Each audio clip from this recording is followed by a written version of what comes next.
السلام عليكم ورحمة الله تعالى وبركاته. كنتمنى تكونوا بخير وعلى خير وبصحة جيدة يا رب. معكم مطبخ رضا البسيط. وصفتنا اليوم كيك لعشاق الكيك ديال القهوة الشوكولات، كيجي اكثر من رائع.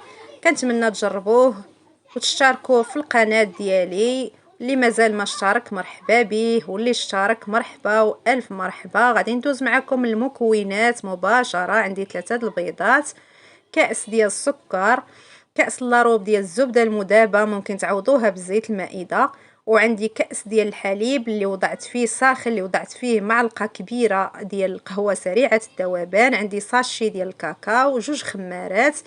بالنسبة للدقيق عندي 2 كؤوس ونصف، كيبقى كما تنقول دائما الدقيق على حساب النوعية.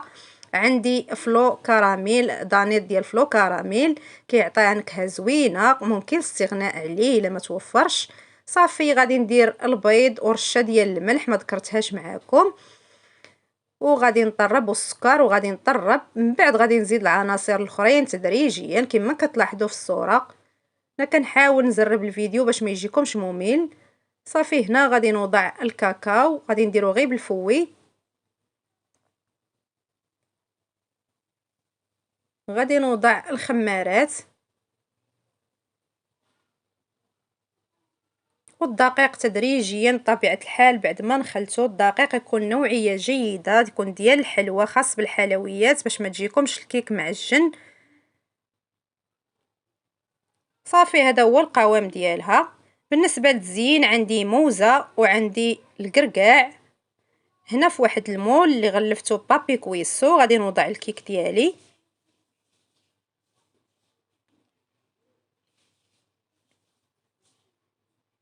وغادي نوضع فوق منه الموز دوائر على هذا الشكل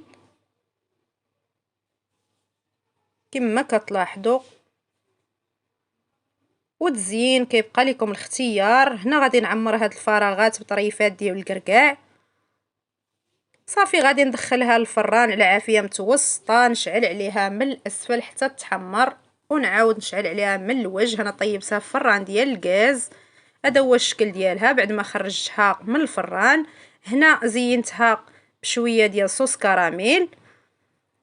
وكيبقى لكم الاختيار كما تنقول دائما في التزيين. غادي نقطع معكم طريف تشوفوها كيفاش كتجي من الداخل، كتجي اكثر من رائعه. كنتمنى تجربوها. ما تنسونيش من الاشتراك في القناه والضغط على الجرس باش يوصلكم كل جديد. دمتم في رعايه الله.